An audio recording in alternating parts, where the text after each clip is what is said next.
Supreme कोर्टाच्या निकालानंतरही राज्यातील स्थानिक स्वराज्य संस्था निवडणुकांबाबत संभ्रम कायम आहे। सुप्रीम कोर्टानं 2022 साली लागू केलेल्या ओबीसी आरक्षणानुसार निवडणुका घेण्याचे आदेश दिलेले आहेत। त्यामुळे याविषयीची स्पष्टता येण्यासाठी राज्य निवडणूक आयोग कायदेशीर सल्ला घेतोय आणि याशिवाय आयोगानं राज्य सरकारला वॉर्ड फेररचना करण्याची प्रक्रिया सुरू करण्यास सांगितलेलं आहे। पुढील 40 दिवसांमध्ये ही प्रक्रिया पूर्ण करावी लागणार आहे। दरम्यान सुप्रीम कोर्टानं 4 महिन्यांच्या आत निवडणुका घेण्याचे आदेश निवडणूक आयोगाला दिलेले आहेत।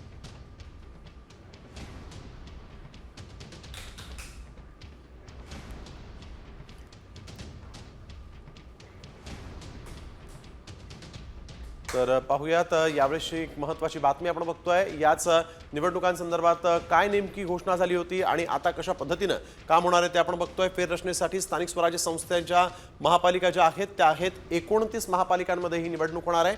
त्यामध्ये नगर परिषदा आहेत 246, इतक्या मोठ्या प्रमाणात ही निवडणूक होणार आहे। नगर पंचायतीच्या 41 नगर पंचायती आहेत, त्यासाठी देखील निवडणूक होईल। तसंच जिल्हा परिषदा आहेत 32।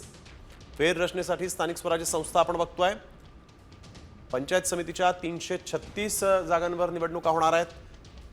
336 पंचायत समितीच्या निवडणुका होणार आहेत। तर ही प्रति विधानसभेचीच निवडणूक आहे असं म्हटलं तरी चुकीचं ठरणार नाही।